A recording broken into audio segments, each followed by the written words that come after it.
Assalamualaikum warahmatullahi wabarakatuh. Waalaikumsalam warahmatullahi wabarakatuh. Alhamdulillah, wassalatu wassalamu ala rasulillah. Amma ba'du. Kaum muslimin, pemirsa sekalian yang dirahmati Allah Subhanahu wa Ta'ala, kembali kita dalam program Quran Maps, navigasi hidup berbasis wahyu. Pada sesi kali ini kita masih membahas bagian kedua dari kitab tafsir modern pada jilid 1 yang berbicara tentang kodifikasi Al-Quran. Ustaz, ada tuduhan dari orientalis kaitan dengan perbedaan bacaan Al-Quran, perbedaan cara membaca qiraat Al-Quran. Mereka menuduh bahwa ada yang tidak final sejak awal dari Al-Quran karena terjadi perbedaan, terjadi perbedaan bacaan. Nah, bagaimana Syekh Muhammad Izzad Darwazah membahas tentang beberapa permasalahan qiraat dan lain sebagainya dalam kitab tafsir modern ini. Ya. Silakan Ustaz. Ya, Bismillah, Alhamdulillah. Ada 3 tema ya ini yang di bagian ketiga, bagian kedua ya, bagian kedua dari bab pertama kitab Tafsirul Hadis di pengantarnya ini yang dibahas oleh Syekh Darwazah ya. Yang pertama itu terkait dengan ayat-ayat yang mansukh ya, yang oleh sebagian sahabat masih dibaca dan dianggap masih bagian dari Al-Quran gitu ya, sampai waktu yang agak panjang setelah Rasulullah wafat, mereka masih membaca itu, bahkan dalam sholat mereka mengimami gitu ya, ada yang bahkan menjadi panglima perang, mereka menggunakan ayat itu dalam mengimami jamaahnya untuk sholat ya, ada ayat-ayat seperti itu. Terus yang kedua ini kelompok di mana ada ayat-ayat yang tadi itu ya, yang dibaca secara berbeda gitu ya, baik itu mungkin karena dialek atau mungkin juga karena masalah yang lainnya. Terus yang ketiga ini sebenarnya juga yang dibahas oleh Syekh Darwazah itu yang ada hubungannya dengan itu adalah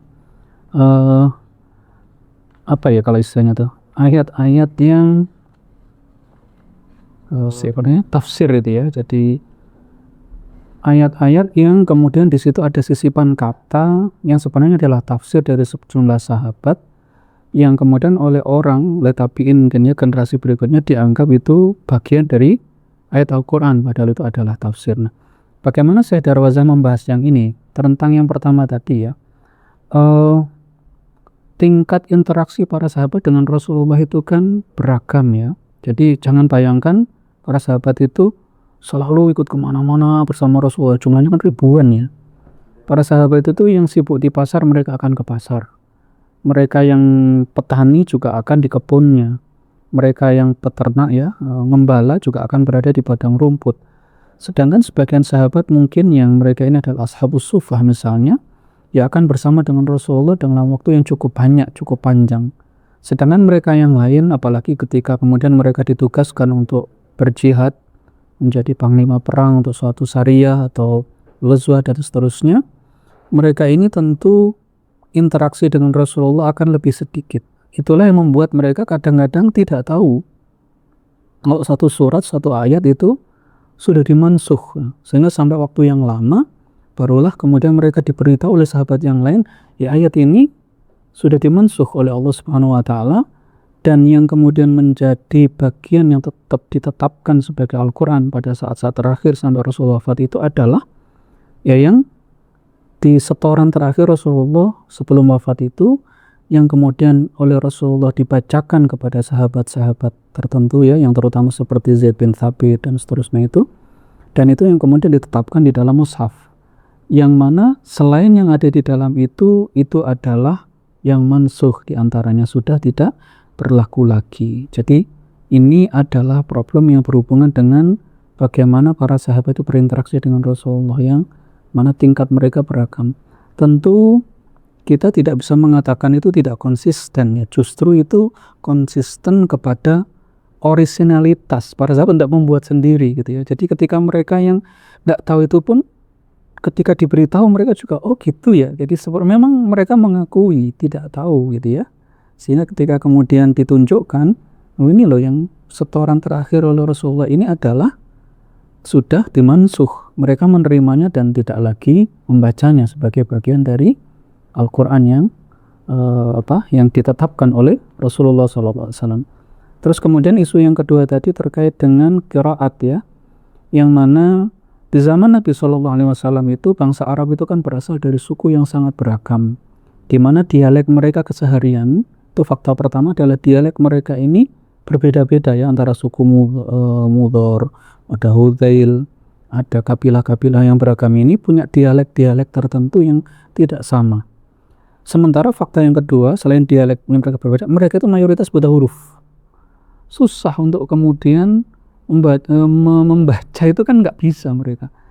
Maka di zaman awal ketika Rasulullah itu berhadapan dengan realitas seperti itu, qiraat yang beragam itu menjadi sesuatu yang justru memudahkan gitu ya, memudahkan bangsa Arab yang beragam itu untuk menerima Al-Quran, menghafalkan Al-Quran sesuai dengan apa yang menjadi kebiasaan mereka dalam sehari-hari itu. Sehingga qiraat di zaman Rasulullah itu, kenapa ayat ini dibaca dengan sedikit berbeda pada kata-kata tertentu? Karena itu litaisir ya, memudahkan orang yang berasal dari kabilah yang sangat beragam logatnya tadi. Tapi kondisi ini kemudian justru menimbulkan fitnah ketika kaum muslimin itu tidak lagi berasal dari bangsa Arab saja, bangsa yang sangat beragam, di mana bagi bangsa misalnya Persia, Mesir gitu ya, orang-orang Romawi gitu ya masuk Islam, orang-orang Ajam ya non Arab, perbedaan dialek itu tidak berarti bagi mereka ya, seperti kita lah, kita ini bahasa Arab Mesir sebahasa Arab Yaman bagi kita bingung juga gitu ya. Itu berarti bagi bangsa Arab di zaman itu yang awal, tapi tidak lagi. Justru ketika Islam itu menyebar kepada berbagai bangsa, perbedaan dialek yang semakin banyak ketika diizinkan itu akan menimbulkan perpecahan yang lebih besar lagi. Maka standarisasi ketika Utsman bin Affan radhiyallahu anhu itu menyatakan ketika kamu dan si fulan ini ketika menuliskan ayat itu berbeda, beliau mengatakan ikuti standar Quraisy, itu adalah pilihan yang paling tepat gitu ya. Untuk apa? Mencegah terjadinya fitnah yang dimana orang bisa nanti bahkan mengembangkan dialeknya sendiri-sendiri dan memasukkannya ke dalam Al-Quran yang akan menimbulkan banyak kerancuan makna. Jadi kalau tujuan sementara orang mengatakan bahwa itu demi untuk hegemoni Quraisy, tidak begitu. Toh kenyataannya bahkan banyak cendekiawan dan mufassir generasi awal itu di zaman itu kan malah bukan orang Arab gitu ya. Banyak orang-orang ulama-ulama awal itu malah mawali ya, para budak-budak. Jadi kalau seandainya itu kemudian itu untuk menegaskan dominasi Quraisy ya tidak berlaku gitu ya. Kenapa nggak? Mungkin orang-orang itu akan menggunakan bahasanya masing-masing malah ramai gitu ya, dialeknya akan beragam. Jadi ini faktor yang kedua untuk memudahkan di zaman Rasulullah itu perbedaan-perbedaan itu menjadi tepat gitu ya. Tapi ketika kondisi bangsa Arab itu sudah bercampur dengan berbagai macam bangsa yang lain, kaum muslimin tidak hanya bangsa Arab saja, perbedaan dialek yang sangat beragam itu justru berbahaya. Jadi menyamakan, menstandarkan itu menutup pintu fitnah, sehingga Quran sampai kepada bangsa yang beragam itu tidak dalam bentuk yang terlalu amat luas variannya. Qiraat tetap diakui, akan tetapi tidak dalam ragam yang terlalu luas. Itu isu yang kedua ya. Kemudian isu yang ketiga terkait juga ada ayat-ayat yang di situ dibaca oleh sebagian sahabat itu dengan menyisipkan tafsirnya gitu ya. Sebenarnya ya ketika kemudian kita merujuk kepada bagaimana Rasul membacakan pada bacaan terakhir yang sebelum beliau wafat itu, para sahabat kemudian juga bisa membedakan gitu ya, melihat tuh, oh bagian yang ini adalah ternyata sisipan yang sifatnya adalah tafsiriyah gitu ya, untuk menafsirkan kata yang mungkin dirasa masih agak kurang jelas gitu ya. Misalnya ini di surah Al-Kahfi gitu ya, ada kata-kata itu ya, wa kana wara'ahum maliku ya'khudhu kulla safinatin ghasba. Ayatnya kan seperti itu. Tapi ada Ibnu Abbas, riwayat Ibnu Abbas, beliau itu membaca wa kana wara'ahum maliku ya'khudhu kulla safinatin salihatin ada kata solihatin, ya'khudhu kulla safinatin solihatin ghasba. Di kata solihah itu ada tafsir, karena yang dimaksud oleh ayat itu yang dirampas oleh raja itu ya. Di belakang mereka ada seorang raja yang merampas kulla safinatin, tidak setiap kapal ternyata, kulla safinatin solihatin, hanya kapal yang bagus gitu ya. Jadi ini kata solihatin itu tafsir dari Ibnu Abbas sendiri, yang mungkin oleh para perawi dari murid-murid beliau disangka itu adalah bagian dari Al-Quran, padahal itu hanyalah tafsir saja. Dan ini ada banyak, ini kalau saya Darwaza itu ini kan ada 21 riwayat ya yang beliau kutip ya, berbagai macam ragam, baik tadi yang pertama tadi ya qiraat, kemudian ayat yang mansukh maupun juga ayat-ayat tafsiriyah tadi ya, kata-kata tafsir tadi yang kemudian beliau tunjukkan bahwa memang itu bukan bagian dari Al-Quran atau sudah dimansukh, tapi ini adalah entah itu adalah qiraat, ragam qiraat yang diakui oleh Rasulullah, atau yang kedua adalah dia itu tafsir, atau mungkin juga adalah ayat yang sudah mansukh. Jadi itulah faktanya seperti itu, dan tidak seperti yang disangkakan bahwa Quran itu belum final gitu ya. Enggak, bukan begitu ya.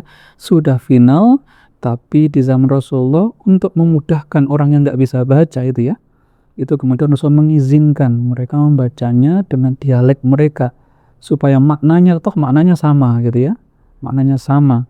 Jadi kata-kata yang berbeda itu jangan dibayangkan itu akan mengarah kepada makna yang sangat berbeda ya, karena seperti misalnya kata di surah Al-Fatihah itu ihdinas shirata, itu pakai shad, ada yang membacanya dengan sin, ada yang dengan zai gitu ya. Toh maknanya kata entah dengan zai, dengan shad, dengan sin, maknanya tetap sama gitu ya. Jadi itu bukan teks yang berbeda, akan tetapi itu adalah cara membacanya saja yang berbeda. Dan itu qiraat sab'ah, qiraat asyra dan sebagainya, itu riwayatnya sangat mapan, kita bisa tahu dengan persis seperti apa, dan yang mempengaruhi makna itu yang mana, yang tidak mempengaruhi yang mana, itu cukup jelas ya. Saya pikir nanti usah dibaca sendiri di bukunya. Insyaallah. Jadi ternyata hal-hal yang dipermasalahkan oleh orientalis itu secara jelas dijawab oleh Syekh Muhammad Izzad Darwaza di dalam buku ini, sehingga saya kira menjadi hal yang penting untuk kaum muslimin, untuk jamaah untuk memiliki kitab ini, karena banyak yang mempermasalahkan tentang proses-proses ini, dan Syekh Muhammad Izzad Darwaza dalam kitabnya membahas itu secara gamblang dengan mengutip banyak sekali riwayat.